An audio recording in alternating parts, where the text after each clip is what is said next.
শরীরটা ভালো লাগছিল না, তাই ঘুম থেকে উঠতে একটু দেরি হয়ে গেল।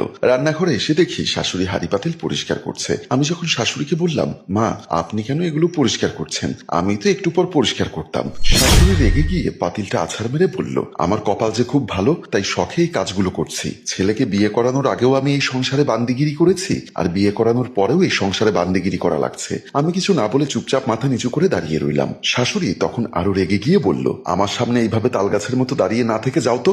আমি আর কিছু না বলে ওনার সামনে থেকে চলে গেলাম। ড্রয়িং রুমে বসে আছি আর ভাবছি আমার অন্যায়টা কোথায়। শাশুড়ি সারাক্ষণ আমায় কেন ঝাড়ির উপর রাখে, কোনো কাজ করতেও দিবে না, আবার আমি কাজ না করলেও বকা দিবে। একটু পর দেখে শাশুড়ি হাঁড়ি পাতিলগুলো পরিষ্কার করে ড্রয়িং রুমে এলো। আমায় বসে থাকতে দেখে ধমক দিয়ে বলল, বলি এইভাবে বকের মতো এক পাতুলে বসে না থেকে রুমগুলো একটু ঝাড়ু দিতে পারতে। চোখ মেলে কি দেখা যায় না ফ্লোর জুড়ে কত ময়লা পড়ে আছে? আমি ঝাড়ুটা হাতে নিয়ে বললাম, মা আমি এক্ষুনি ঝাড়ু দিয়ে দিচ্ছি। শাশুড়ি আমার হাত থেকে ঝাড়ুটা কেড়ে নিয়ে বলল, থাক তোমার আর ঝাড়ু দিতে হবে না, তুমি ঝাড়ু দিলে তো আবার ফ্লোর পরিষ্কার হয় না, ঝাড়ু আমি দিচ্ছি, তুমি উনুনে আগুনটা একটু ধরাও, আমি এসে রান্না বসাবো। শাশুড়ির কথা শুনে আমি কিছুটা অবাক হয়ে বললাম, মা এই ভর দুপুরের সময় রান্না বসাবেন? একটু আগেই তো আমরা দুপুরের খাবার খেলাম, রাতের রান্নাটা বিকালের দিকে বসালেই হবে, তাহলে রাতে খাওয়ার সময়ও গরম ভাত থাকবে, এখন ভাত রান্না করলে ঠান্ডা হয়ে যাবে। শাশুড়ি আবার একটা ঝাড়ি দিয়ে বলল, তোমার যা করতে বলেছি করো, এত মাতবরি করতে হবে না তোমাকে। আমি আর কিছু না বলে রান্নাঘরে চলে গেলাম। গ্যাসের চুলায় অনেকক্ষণ ধরে আগুন জ্বালাবার চেষ্টা করছি, কিন্তু আগুন ধরছে না। কিছুক্ষণ পর শাশুড়ি এসে নিজের কপাল নিজে চাপড়ে বলল,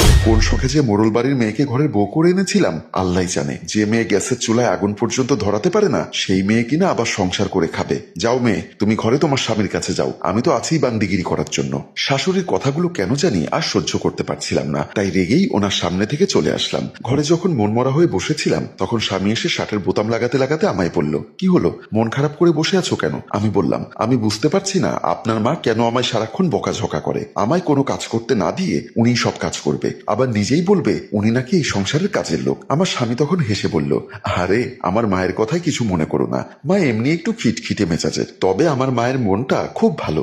আচ্ছা আমি একটু দরকারে বাজারে গেলাম, আর শোনো আমি গোসল করতে গিয়ে দেখলাম বাথরুমটা নোংরা হয়ে আছে, যদি পারো বাথরুমটা একটু পরিষ্কার করে ফেলো। কথাটা বলে আমার স্বামী চলে গেল।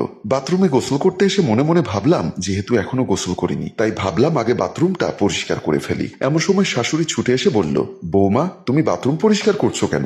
শাশুড়ির কথা শুনে আমি কেন জানি হেসে দিলাম। শাশুড়ি যখন রাগী চোখে আমার দিকে তাকালো, তখন আমি আমতা আমতা করে বললাম, কি একটা দরকারে উনি বাজারে গেছেন, আমায় বলল বাথরুমটা নোংরা হয়ে গেছে, যদি পারি বাথরুমটা পরিষ্কার করে ফেলতে। আমার কথা শুনে শাশুড়ি বিড়বিড় করে কি যেন একটা বলল, তারপর আমার দিকে তাকিয়ে বলল, রান্না হয়ে গেছে, তুমি হাত মুখ ধুয়ে খেয়ে নাও। শাশুড়ির কথা শুনে আমি অবাক হয়ে বললাম, না মা আমি তো।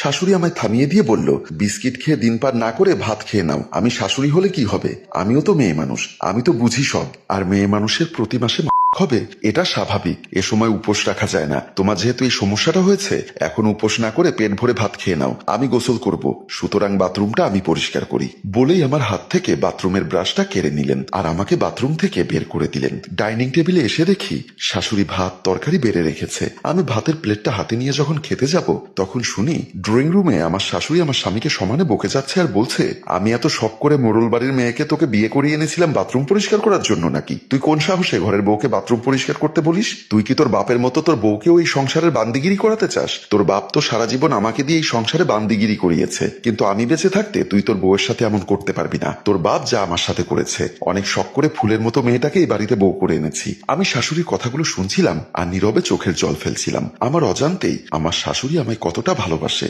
অথচ কিছুক্ষণ আগে পর্যন্ত আমি তার ভালোবাসাটা বুঝিনি। আমি শুধু ওনার খিটখিটে মেজাজটাই দেখেছি, মনের ভেতর ভালোবাসাটা বুঝিনি। পরদিন ঘুম থেকে উঠে দেখি শাশুড়ি ফ্লোর ঝাড়ু দিচ্ছেন। আমি তখন শাশুড়িকে বললাম, মা আপনি কেন ঝাড়ু দিচ্ছেন, আমিই তো ঝাড়ু দিতাম। শাশুড়ি রেগে বলল, বান্দির কপাল নিয়ে জন্মাইছি তো তাই বান্দিগিরি করছি। শাশুড়ির কথা শুনে আমি জোরে জোরে হাসতে লাগলাম। শাশুড়ি আমার হাসি দেখে ঝাড়ু আছাড় মেরে ফেলে দিয়ে সোফায় বসে বলল, করলাম না এই সংসারে বান্দিগিরি। আমি ফ্লোর ঝাড়ু দিচ্ছি আর মুচকি মুচকি হাসছি। শাশুড়ি সোফায় বসে বিড়বিড় করছে আর রাগে জ্বলছে। হ্যালো ভিউয়ার্স, আমাদের সংসার জীবনে সব শাশুড়ি যে শাকচুন্নির মতো অত্যাচারী হয় তা কিন্তু না। কিছু কিছু শাশুড়ি মমতাময়ী মায়ের মতো পুত্রবধূকে নিজের মেয়ে মনে করে। আমাদের গল্পটি কেমন লেগেছে তা কমেন্ট করে জানান।